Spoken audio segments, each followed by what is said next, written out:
Welcome to Between the Sheets, the non judgmental podcast where we're going to cover various sexual health and wellness topics. I'm your host, Dr. Stephanie Zwonitzer. I'm a urology and sexual health nurse practitioner, and I love helping my patients and listeners discover and develop their most satisfying sexual experiences. Between the Sheets is here to normalize the conversations about sexual health and cover everything from basic anatomy to the most taboo topics and everything in between.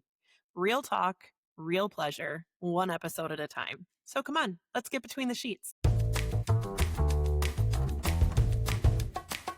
Welcome back to Between the Sheets. We're going to have an interesting conversation about attachment styles today. Attachment styles can come from a variety of issues in our background, but definitely affect our today and our tomorrow. And so we have Bev Mitelman here today, and she is going to talk us through. She is a certified attachment practitioner, and she is the founder of Securely Loved. And she is going to help us get understanding of these and how they affect our relationships and our sex lives. So welcome, Bev. I appreciate you being here today. Thank you so much. So happy to be here with you and your audience. Yes, absolutely. So before we get into the nitty gritty, tell me a little bit about what got you into this field of work. Many years ago, I discovered attachment styles when I was on my own journey to understanding my mind, my thought patterns, my coping mechanisms. Why did I do certain things, that seemed to be a little out of sorts, right? And when I discovered this work, for me, it was so telling, and it was such an important part of me getting to a place of understanding my own mind. And then as I had conversations with people, I realized no one really talked about attachment styles at the time, anyways. Now it's getting a lot more play, which is great.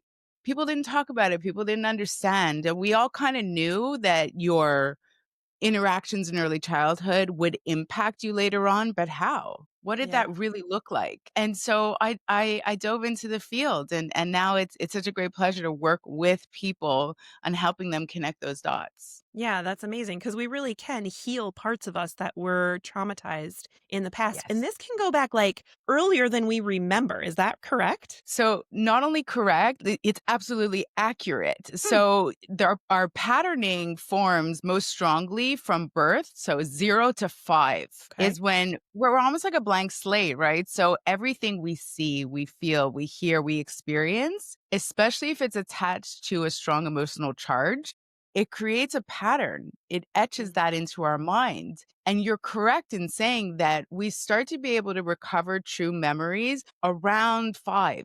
Okay. So a lot of this stuff happens as you said before we can even remember, and it lives in our subconscious mind. So Mm. our subconscious mind actually controls upwards of 95 to 96% of all of our thoughts, our emotions, our Wow. behaviors, but it's not conscious, right? So we're not aware of it. We don't realize that we've got this like back end computer that's sort of controlling everything, right? Based Yeah. on a set of patterns. Our conscious mind is really responsible for 3 to 5% of our thoughts and decision making, the stuff that you're aware of. So, very interesting point that you made. Yeah. Yeah, it's fascinating because, when I have my kids are young adults now, they're 17 and 19. But when they were little, I'd be like, oh, thank God they're never going to remember this when I made a big mistake in parenting or whatever. And now you're finding out it's like, oh, they don't necessarily recall the memory, but their body does and their attachment Yes. styles. And you're like, well, shit. Here I thought I got away with my bad moment or something they can't remember, but it totally influenced them. I have children about the same age. My little one's 19. My older one is 21. So we're sort of in the same boat. What I can say about parenting and attachment styles, because I get this question really, really frequently, is in order to develop a child who then grows into an adult that has a secure attachment, what they're looking for mostly is a sense of safety, consistency, predictability. So it's not about these 1 or 2 or 3 moments where you just completely lost your shit because you were overwhelmed. I mean, we all had those moments. It's that the child would develop a general sense of my caretaker is safe, I can have different emotions and I'm not going to be criticized, punished, told I'm too much, ignored, dismissed, all of that stuff. And I can communicate to my caretaker and they will respond in a healthy way. Mm. And so if you did that for the most part, which I have a sense you probably did, um, you're good. I'm sure that you Yeah. raised children that are very secure in themselves and in their attachment style. Well, let's hope. I'm sure as they start getting into serious relationships, we'll see. But, we'll keep our fingers crossed on that one. You would see it way before, by the way, way before Okay. you would see it. Yeah. Okay. So interesting point because attachment styles become most obvious vis-a-vis the patterning your behavior towards your romantic partner. But Hmm. your attachment style actually impacts your relationship with primarily yourself and your relationship with all other people in your circle, your family, your friends, your colleagues, your neighbors. So you would likely see some traits long before they were in a romantic relationship. Yeah, it's so fascinating. So, okay, we're adults, we're Yes. dating, we're in these intimate relationships. I mean, I know I've been through divorce, I've been through dating, I have a good, amazing partner right now, but I've been through pros and cons of relationships. And I know that I've seen certain aspects and characteristics in myself. But talk to me a little bit about these different attachment theories and what characteristics we might be displaying if we have those attachment styles. Sure. So I'll talk sort of more broadly at first, and then we can dive in a little bit if you want Okay. into the sexuality aspect and how Yeah. this plays out between the sheets because Yes. it's interesting. But I'll back up and sort of give the general. So I talked briefly about the individual that grows up with a secure Mhm. attachment, right? That's sort of what we're aiming for, the utopia. These people do very well in relationships. They're good with their communication. They understand their emotional patterns. They're emotionally regulated Mm. for the most part, right? So they're generally very rational and they prefer, for the most part, longer term partnerships. So that's sort of generally what we're aiming for in terms of the healthiest Okay. styles. So there's two broad categories. We'll say there's secure attachment, which I just talked about, and then there is insecure attachment. And under the umbrella of insecure attachment, we have three distinct styles, sort of on a continuum, right? So you'll hear Okay. people talk about there's four styles. They're Yeah. talking about secure and then the three insecure styles. Got it. There's your four. So the insecure styles are like, if we look at it like a continuum, on one end, we have the anxious preoccupied Mm. or the anxious attacher. Yeah. And we have on the other end of the spectrum, the dismissive avoidant or the avoidant attacher. And then somewhere in the middle, we do have a cohort, about 10% of the population, that has what's called a disorganized attachment Mm. style, or also known in the literature as fearful avoidant. And Okay. they encompass a little bit of anxiousness and a little bit of the avoidance depending Okay. on who they're interacting with. So they've got a collection of both. What's common between all three of these styles is none of these children who are now exhibiting these styles in adulthood, none of them had in a childhood where they felt emotionally safe. Hmm. Mm. Interesting. So, yeah, they all had one or two parents that were not, they didn't get the level of emotional attunement that they Mhm. needed for healthy emotional development. Okay. So that's what they have in common. But based on what they experienced in childhood, they either develop traits of anxious attachment or avoidant attachment, Mm. right? So if we start first on the anxious side, the anxious attacher is often talked about as sort of a romantic partner that's needy. Mm. Okay. I don't love the term, but this is how people describe them. They often will chase Okay. after unavailable partners. They need a lot of reassurance. They need a lot of attention. They need a lot of validation. Are we okay? Is everything okay? You didn't call me. That's the anxious attacher. Okay. What happened to them in childhood? Well, generally, they were likely dealing with a parent who was either emotionally unavailable, or maybe there was a mental illness, or maybe there were too many children in the home. All Mm. sorts of scenarios whereby the child would feel love sometimes, not Okay. predictably, right? Okay. Sometimes. And Yeah. sometimes they didn't feel love, right? A lot of Mhm. times these children had to earn their love, and Mm. so they would get the attention of a parent if they did really well in school, or they helped the mother cook dinner, or they did something. So they were constantly earning their love, right? Proving their worth. So these are not folks who generally sort of feel a good sense of self esteem. They generally often have a hard time understanding their own needs as well, Mm, because in childhood, they would have been pushed to make someone else's needs more important. Like, yeah. don't upset your mother. You know what happens when your mother gets upset.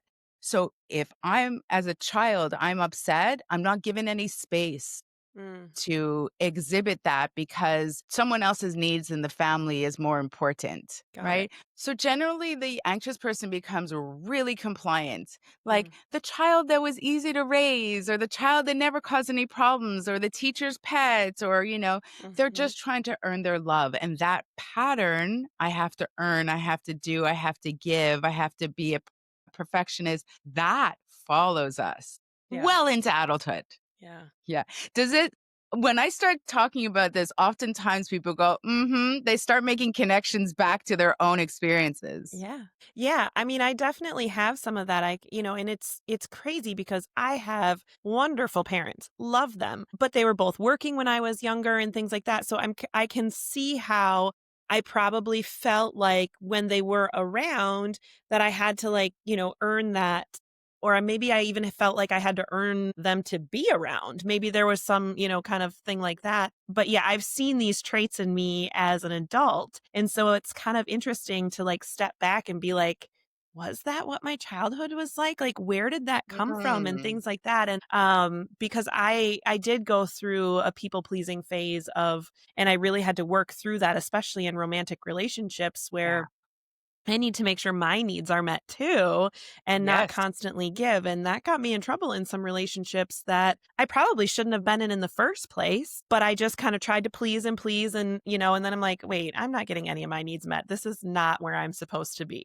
It's amazing. It's amazing, and I'm so glad you're using the word people pleaser because that is the right word, right? Okay. So, people pleasers were once parent pleasers, Hmm. and they become people pleasers. Now, I'm not gonna jump too far ahead, but think about it for a moment. The people pleaser, how do you think they're gonna behave in an intimate situation with a romantic partner? They're going to want to give, give, give and not worry about getting their own. Right. Yeah. What That's their position do you conditioning. want? What do you want? Yeah. Yeah, they're gonna be Yeah. so focused on their partner. Does that feel good? Do you like what I'm doing? Is it okay? Do you want more to it's all gonna all be about the partner, Yeah. right? So, when we talk about attachment styles, it actually really permeates so many different areas of our life, Yeah. It's right? fascinating. Yeah, it's quite fascinating. So, I'll jump to the avoidance side Okay. because I know we're going to come back to the people pleaser. So the avoidants also didn't grow up in a home where they felt emotionally safe or had a level of emotional attunement, but generally they experienced a lot of loneliness. They were alone Mm. a lot. So, maybe the parents weren't home, or maybe maybe it was a very stoic home or a high demand religion or whatever it may be, right? They were left alone a lot to deal with their own feelings. When they cried as babies or even as young toddlers, they got the message that no one was coming to save them. And so they became an island unto themselves, which means that their programming is I have me, myself, and I. My independence, my freedom is most important to me. There are quite a few situations where we see this. For example, men might become avoidant if they have overly smothering mothers Mm, mhm. because they learned that in that case, they learned that love came at a really high cost. It didn't feel good, Yeah. right? And so they often then have a harder time getting into a romantic relationship with a Hmm. partner because they're like, I'm not doing that again. Yeah. Right? And this Yeah. is all again, it's subconscious. It's like there's a fear there. Now, what's driving all of this is really the core wounds that each of the different styles have from Mhm. childhood. So for the avoidant person, it's really a shame wound. Deep down Mhm. inside, Yeah. subconsciously, it's a I am defective wound.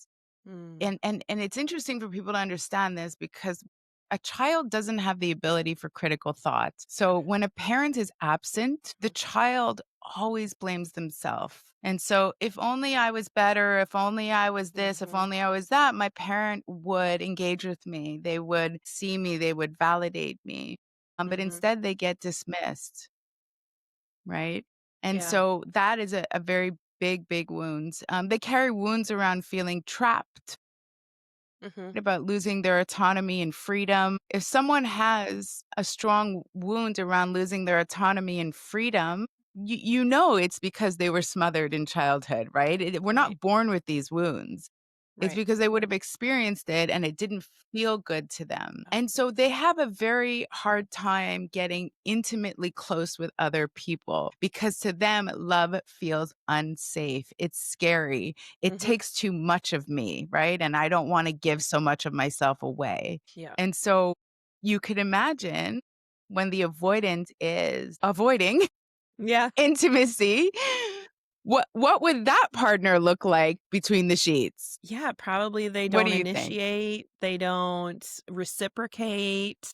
They're just kinda trying to keep that at an arm's distance. Yeah. Yeah, that's so true. So their big issue is dealing with emotions. They don't Mm, want the emotional connection, got right? it. So these folks are really, I would say, for loving casual encounters, Mhm. situationships where I don't really have Yep. to make any commitments or you're not going to expect too much from me. If you want to meet up on Friday nights and enjoy each other physically, great, but like don't call me on Saturday with your problem. Right. Right. Yeah. Yeah, when we That's talk about crazy. avoidance, yeah, it's fascinating. Yeah. It is. I'm just sitting here like mind blown. Like, yeah, you're right. I can totally see these characteristics either in phases I've gone through or partners I've had. And it's just like, wow, it's amazing to me Yeah. how much our past and our childhood, things we don't even have the ability to recall, have affected us. Yeah, and so you could imagine that this work is very confronting for a lot of people, Oh, especially yeah. because it's not in your conscious memory. So almost every single avoidant that I have a conversation with, when I say, "Tell me about your parents," they almost always say, "I had great parents." Hmm. Right? And you said the same thing. Now I Yeah. don't know I don't know if you're an avoidant or not, but they have no recollection of the emotional neglect. Yeah. Right? So then I would dig a little deeper and say, well, were there any I love yous in the home? Any physical affection? Was there any hugging? Was there any like, encouragement? Did your parents come to your athletic events? Oh no, no, no. We didn't say that we loved each other. We didn't hug. We Mm. weren't that type of family. Got it. No, my family is very loving and my parents were at everything. So that was not my case. But yes, I see exactly what you're saying. I can picture this in my head. Yeah. Yeah. Even like the smallest acts of like PDA, like Right. someone who's truly avoidant, it's uncomfortable for them to hold your hand. Sure. Like it, yeah. So it just was never modeled for them, I think is what Okay. I'm trying to say in all of this. And so when you extend it out from sort of everyday interactions and then you move it much more into the realm of sexuality and intimacy, it Mhm. becomes even more obvious. Yeah. Yeah. I can see that. Mhm. There's the final group, the fourth, the fearful avoidant. The fearful avoidant is a combo of the 2. Okay. And and which side comes out depends on who they're interacting with. So they will Mm. oscillate between traits and behaviors that are avoidant and traits and behaviors that are anxious. And we Mm. typically talk about activation and deactivation, which means Okay. when I'm feeling someone who's anxious will activate towards you. They will try to close the gap. They want that Mm. level of proximity. They'll show up, they'll text. They're trying to connect, right? They're almost like their life depends on it sometimes, right? I mean, Mhm. have you ever seen someone text and text and text and then call Yes. and then a minute later call again? It's almost like frantic behavior. Yeah. Yeah, absolutely. Yeah. And you're like, "Okay, just take a breath." Like I was literally just taking a shower. I'm good. Yeah, all 3 of these people are emotionally dysregulated. Got it. Okay, so there's a high degree of emotional volatility there. So volatility mean like up, down, up, down. They're not like your constant state. And they often live in this fight or flight. And for them, the anxious person, again, for example, when you start to pull away and take space and they feel that proximity gap strengthening, it triggers such a deep fear in them of Mm. their core wound, which is, I will be abandoned. So it's interesting because the anxious person, the anxious attacher, and the avoidant attacher, they often date. Often. Okay. It's a really, really common pairing. It's not a good pairing, but Yeah. it's really common. And it's because in the beginning, when these two folks come together, it's most often explosive Mm. because they give each other exactly what they didn't have in childhood, Yeah. right? So the anxious person is usually so impressed by the avoidant person who seems to be emotionally together because they're really Mhm. good at putting up that front, They have really strong boundaries. Mm. They're usually pretty good at communicating because they know how to protect themselves. Okay. So an avoidant will say, I'll see you once a week, Tuesdays at 8. If it Mm. doesn't work for you, no problem. Yeah. That's fine, right? Like, Right. don't just stop in Yeah. on a Wednesday. I offered you Tuesday. Right. Right. And they're clear with their boundaries, which to someone who's anxiously attached is so amazed by this. Someone who's anxiously attached doesn't understand or implement boundaries Mm. because their world was always focused on the emotional needs of someone else. Yeah. Right. So, and then you've got the avoidant person who is really enamored in the beginning with the anxious person because the anxious person is just oftentimes like bursting love. Yeah. Like, I had a friend once and she was so far on the anxious preoccupied scale because, it's a continuum, right? Like, Right. people are generally more towards the center and then off to one side or the other, but she was really off on the anxious preoccupied side. And her motto in life was love and be loved. And that's how she lived, Yeah. bursting with love. And so when you first encounter her, she's a ball of fun. Mhm. And, the person who's avoidant is like, wow, I feel really seen by this person. I feel really validated. Don't forget, they were neglected in Right. childhood. Right. So they're like, this feels good. And Yeah. so for a period of about 4 to 6 weeks, they are fireworks together. Okay. But it does not take long for that relationship to dissolve or devolve unless the two of them are actively doing their work. But when we come across people who are unaware of these patterns, what Mhm. was once so amazing quickly becomes very, very triggering for each of them Yeah. because the anxious person will keep sort of requiring more and more and more attention, Mhm. validation, reassurance, time spent together, more intimacy, more PDA, more closeness, because that's how they regulate their nervous system. Okay. Like, if you're okay, I'm okay. Yeah. That's how they are. But the dismissive avoidant is the opposite. They need a lot of alone time. They need their independence. They need a lot of personal space. They do Mhm. not like when people cross their boundaries. And so you can see how this would be devolve quickly into a Yeah. toxic pairing. Yeah, absolutely. Yeah, I'm like, again, replaying different partnerships I've had in my head and being like, that's what that was about. Okay. I'm labeling people left and right in my head right now. It's so funny, I am with a loving partner now, but I was married for 23 years and then Mhm. single for about 4 years, so I did date. I'm with a Yeah. loving partner now, but that dating phase was so interesting, and someone once said to me, "So, like, when you go out on dates, do you analyze them?" And I was like, "No." Yes, you do. Yeah, Right, that's of so course I funny. do. I mean, yeah, like, not Yeah. at all. Right, right. So, as people are listening to this and they're kind of being like, all right, I'm definitely on the anxious side or avoidant side, what are some ways they can start pulling back these layers and getting more healthy boundaries and attachment styles? Excellent question. So, the mind is incredibly malleable, like the rest of our body, right? Yeah. So, when we make a commitment and put in time to change anything in our body, let's say we want to put on 5 pounds of muscle mass, maybe that's our goal, right? You have to go to the gym, you have to do Hmm. it consistently, you have to do it strategically. Like, if you go once a month, you're going to have no impact. Hmm. And I like to talk about this because the mind is the same way. We can actually change our thought patterns by Mm, rewiring our what it is that we're thinking, the stories that we're attributing to certain things, recognizing our behaviors, recognizing our emotional patterns, mm.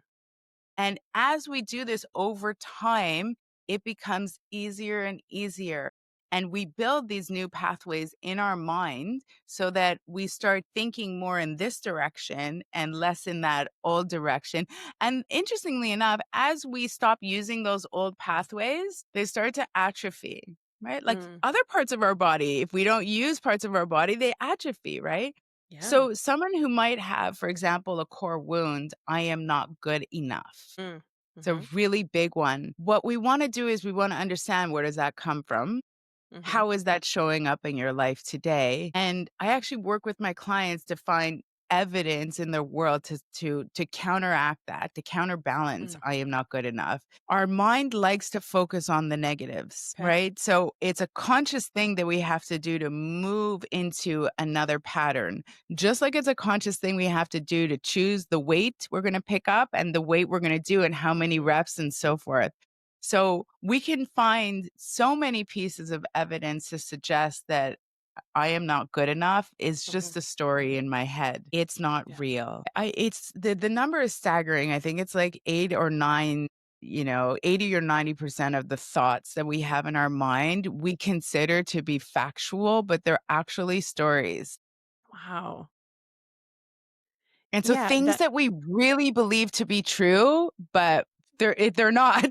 Yeah, and it's so interesting because as I've gone through therapy myself, I've had therapists say, "But is that reality? Is that Right. thought reality?" And then you Right. stop and you're like, "Well, no, I guess nobody did tell me today that they didn't wanna spend their day with me. I just assumed because nobody called and said, 'Do you want to spend your day with me?'" So in my head, I've created the thought pattern that that means no one wants to see me today. Well, that's not reality. I didn't reach out to anybody. I didn't ask anybody if they wanted to spend the day with me. I just assume they don't because they didn't call me. Such a great example. Thank you for saying that. And, again, um, you know, context you're using is in like in the context of friendship. Mhm. Great. Because again, it permeates all parts of Yeah. our life. But even like, even on the job, Mhm. let's say you're carrying around this wound, I'm not good enough. And a promotion opens up for, let's say, a managerial role. And, well, you don't get the role. Well, you actually don't say anything. In your mind, you could be creating a story. Well, I knew I wasn't good enough. I wasn't going to be picked Mhm. for the manager. Of course, I'm not good enough. Right. Right. And then you can weeks later be talking to the hiring manager and saying something like, maybe I did want to be chosen. And the hiring manager would say, but you didn't tell anyone you wanted to be, selected for the Considered. Yeah. position. You wanted to be considered why didn't you say anything? So this happens all the time, Mhm. right? Our behavior is so linked to our thought patterns and our emotions. Yeah, and so to answer your question, how do we undo this? Well, first, Mhm. it's awareness. It's becoming aware of these stories in our mind. Mhm. It's building, new trajectories of thinking, and also learning emotional regulation is incredibly important. So, Yeah. emotional regulation, I wish it was taught in school because I can't think of a more important life skill. Right. I mean, they're teaching us algebra. I don't know what I did with that. Nothing.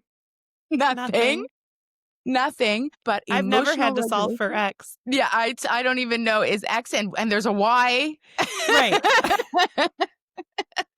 Uh, That is the most useless thing I think I've ever learned. right. But we don't learn how to balance our checkbook, how to regulate our emotions or pay our taxes, but those things are our everyday life. Right, and it's so interesting because, again, emotional regulation is the core skill that you need in order to keep yourself sort of rational, to Mhm. operate at your best. You really need it as a parent to get through the mountains of stress that you will be presented with. All parents are under a tremendous amount of stress.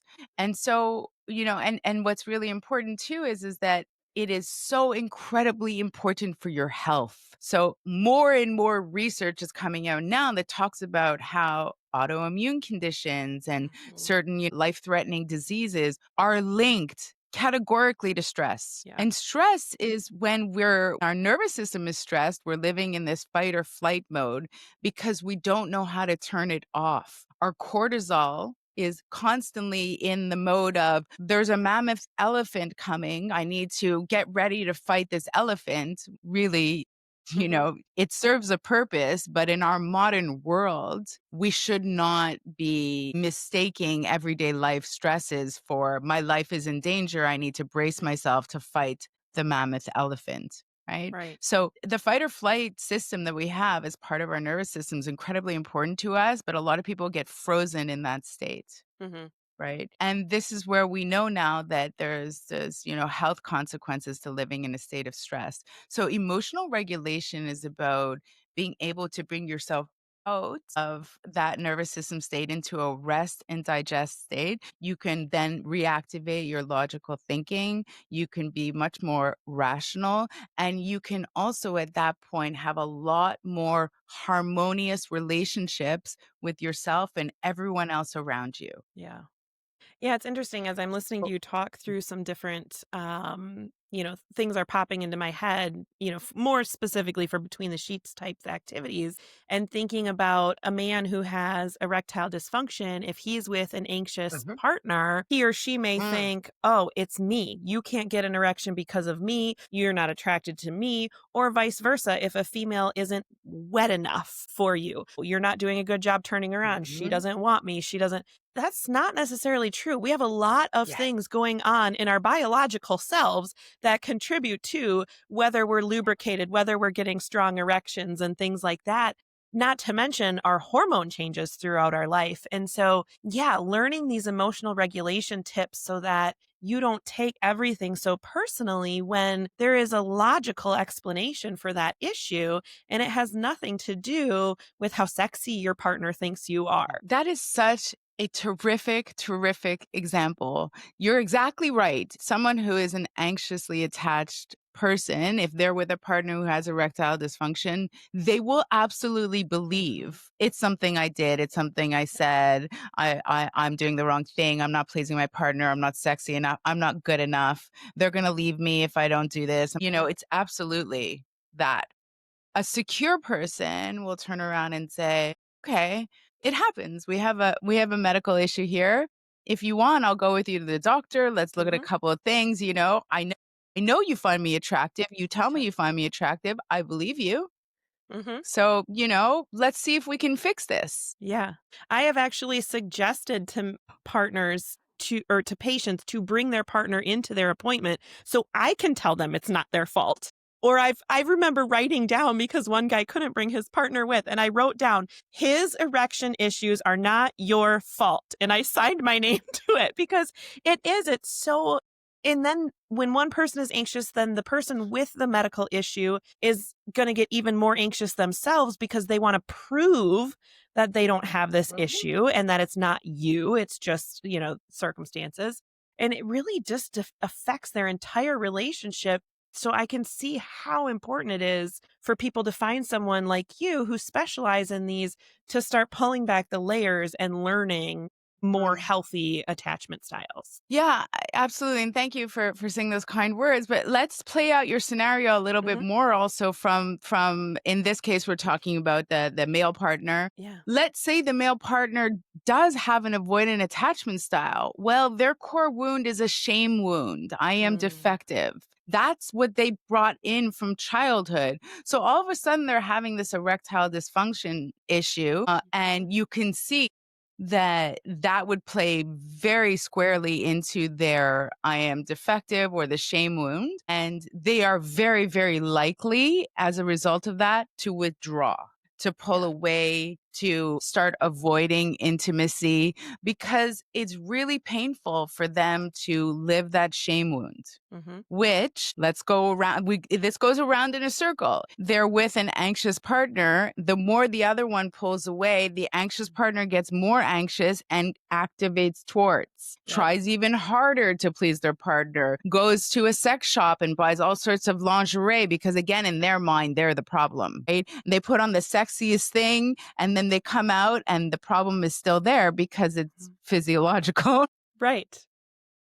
and they become exacerbated because, I've tried everything and I don't know what else to do. And so this is again a little bit of emotional dysregulation. People who are anxiously attached, they feel their feelings really big. Mhm. Like, so there can be like, sometimes people use the word drama. It Mhm. can be, sort of spilling out into much bigger emotions than it needs to be.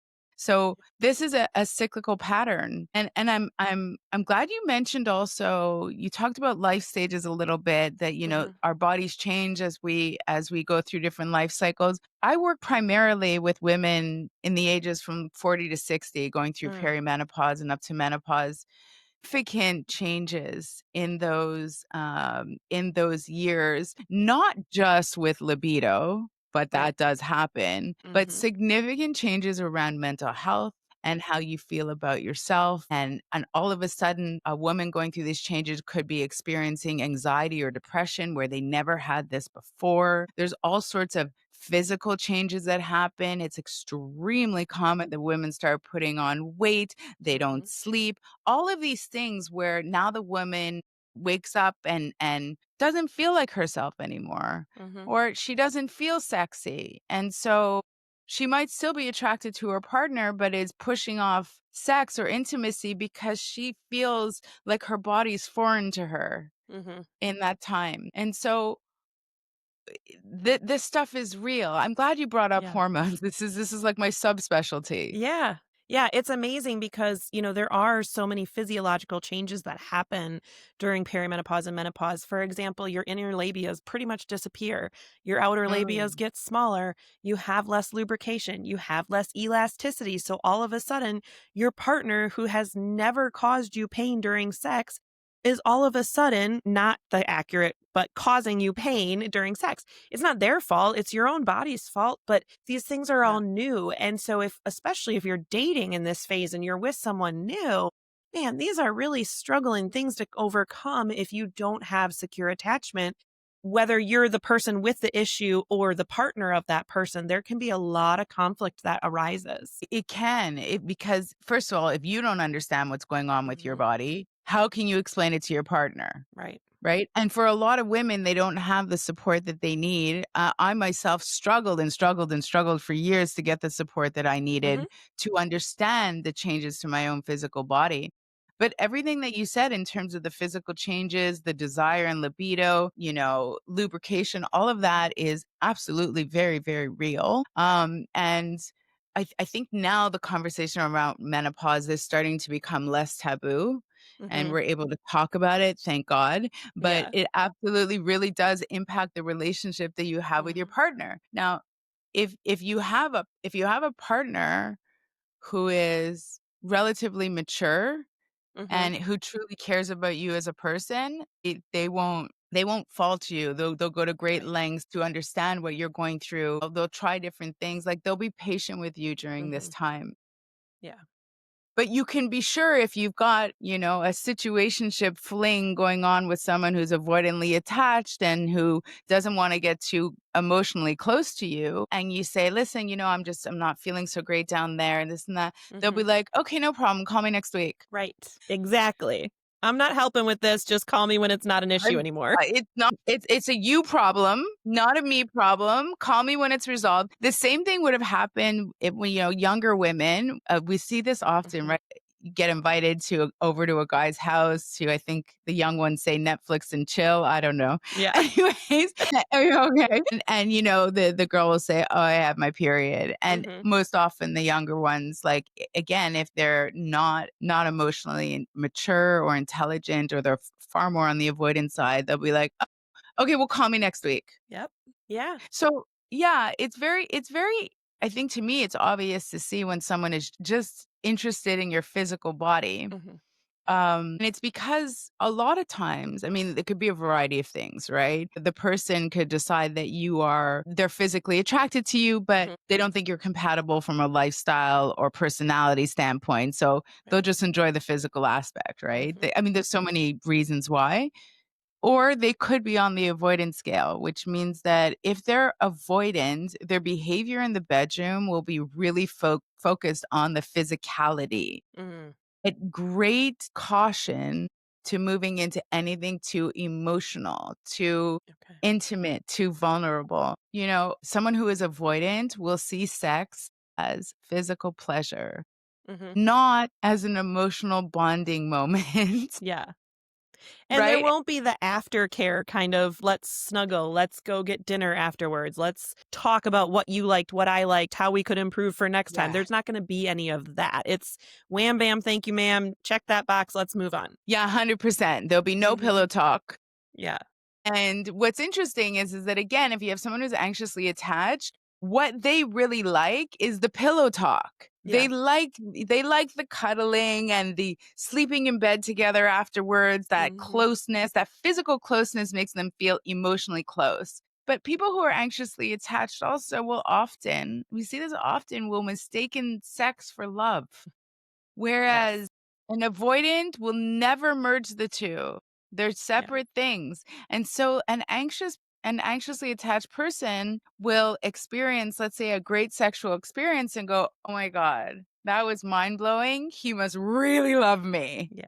And the avoidant person is probably thinking after the deed is done, "That was good sex. Yeah, I could use a sandwich now." Yeah. Yeah. Totally Right. different, right? Yep. Just Yeah. checked out. Just checked out, but they were checked out. If the person was paying attention, they would have realized they were checked out even before the act started. So Mm. when we talk Yeah. about behaviors, if someone is, uncomfortable with PDA, they're going to still display levels of discomfort even when you're alone. It's not Yeah. the in public, it's the affection that they're Hmm. uncomfortable with. And so Yeah. what we see most often is that anxious people often, or anxious attachers, I should say, will often engage in sex as a way to feel closer to their partner. So it's Mm. not that they've got a heightened libido or they really want sex. They want the physical closeness, and they've learned that offering sex in their mind, it's a story again. If I offer sex, I will feel that emotional closeness. So Hmm. that's the easiest and fastest way for me to get that emotional need met. And it works every time, Yeah. Yeah. right? Until the guy doesn't call you back the next morning and then you feel terrible about it, right?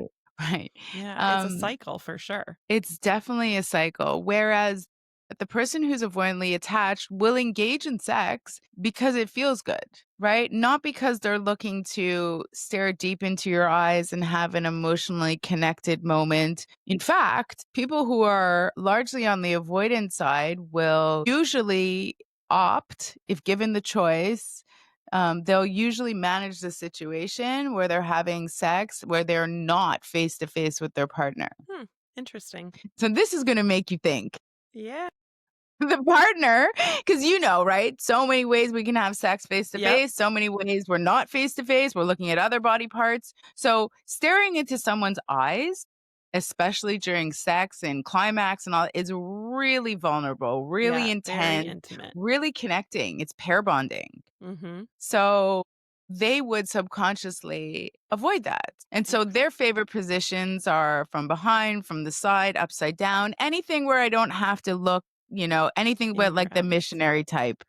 Huh. Right. So that's a little cue, actually. Yeah. Usually, if you find out someone's favorite sexual position, that'll give you an insight. Okay. I like it. I like it. Yeah. That's a great tip. That's awesome.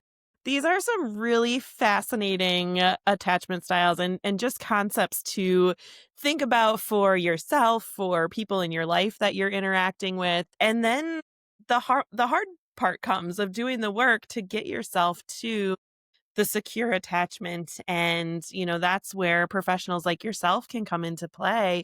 So tell everybody how they can get connected with you and, try and work with you or learn from you, because I think that's super important. Here we've identified what these are. Now we need to do Mhm. the work to get to ourselves to a secure attachment. So how can they get in touch with you? Yeah, thank you for that. So, my company is called Securely Loved. We are a group of practitioners that work with relationship and attachment trauma. It's not just me. And so, we have a website, securelyloved.com.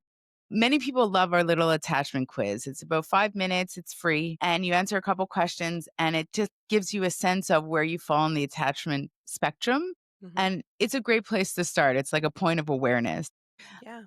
I also just recently launched a YouTube channel where I'm trying to get a bunch of, free resources and information out there. So we are on YouTube at Securely Loved and also on Instagram at securely_loved. Awesome. And we'll put those in the show notes as well so people don't have to try and write this down while they're driving, if they're listening while driving or doing housework or something. So we'll have that in the show notes as well.